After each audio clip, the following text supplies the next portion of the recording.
2026ರಲ್ಲಿ ಈ ರಾಶಿಗೆ ಸಕಲೈಶ್ವರ್ಯ, ಲಕ್ಷ್ಮೀನಾರಾಯಣ ರಾಜಯೋಗದಿಂದ ಸಂಪತ್ತಿನ ಸುಯೋಗ. ವೃಶ್ಚಿಕ ರಾಶಿ. ಲಕ್ಷ್ಮೀನಾರಾಯಣ ರಾಜಯೋಗದ ರಚನೆಯು ವೃಶ್ಚಿಕ ರಾಶಿಗೆ ಸಕಾರಾತ್ಮಕ ಬದಲಾವಣೆ ತರಲಿದೆ. ಈ ರಾಜಯೋಗವು ನಿಮ್ಮ ರಾಶಿಚಕ್ರ ಚಿಹ್ನೆಯಿಂದ 2ನೇ ಮನೆಯಲ್ಲಿ ರೂಪುಗೊಳ್ಳುತ್ತದೆ. ಆದ್ದರಿಂದ ಈ ಸಮಯದಲ್ಲಿ ನೀವು ಅನಿರೀಕ್ಷಿತ ಆರ್ಥಿಕ ಲಾಭಗಳನ್ನು ಪಡೆಯಬಹುದು. ವಿದೇಶದಲ್ಲಿ ವ್ಯಾಪಾರ ಮಾಡುವವರು ಯಶಸ್ಸಿಗೆ ಅನೇಕ ಅತ್ಯುತ್ತಮ ಅವಕಾಶಗಳನ್ನು ಅನುಭವಿಸುತ್ತಾರೆ. ಉದ್ಯೋಗ ಮತ್ತು ವ್ಯವಹಾರ ಎರಡರಲ್ಲಿಯೂ ಪ್ರಗತಿಯ ಸಾಧ್ಯತೆಗಳಿವೆ. ಈ ಸಮಯದಲ್ಲಿ ಗೌರವ ಮತ್ತು ಪ್ರತಿಷ್ಠೆಯೂ ಹೆಚ್ಚಾಗುತ್ತದೆ.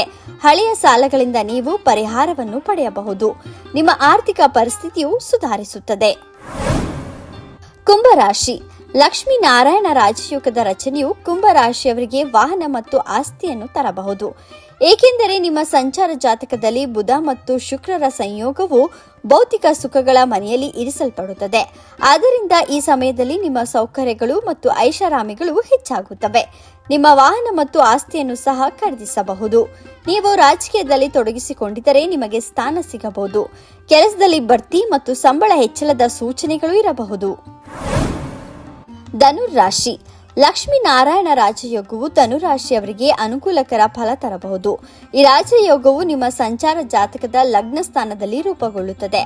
ಆದ್ದರಿಂದ ಈ ಸಮಯದಲ್ಲಿ ನಿಮ್ಮ ವ್ಯಕ್ತಿತ್ವವು ಸುಧಾರಿಸುತ್ತದೆ. ನಿಮ್ಮ ಕುಟುಂಬದಲ್ಲಿ ಸಂತೋಷ ಮತ್ತು ಸಮೃದ್ಧಿ ಹೆಚ್ಚಾಗುತ್ತದೆ. ವಿವಾಹಿತ ವ್ಯಕ್ತಿಗಳು ಅದ್ಭುತವಾದ ವೈವಾಹಿಕ ಜೀವನವನ್ನು ಅನುಭವಿಸಲಿದ್ದಾರೆ.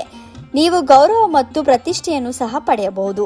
ದೀರ್ಘಕಾಲದಿಂದ ಒಂದೇ ಕಂಪನಿಯಲ್ಲಿ ಕೆಲಸ ಮಾಡುತ್ತಿರುವವರು ಕೆಲವು ಒಳ್ಳೆಯ ಸುದ್ದಿಗಳನ್ನು ಕೇಳಬಹುದು. ನಿಮ್ಮ ಆಸೆಗಳು ಈಡೇರುತ್ತವೆ.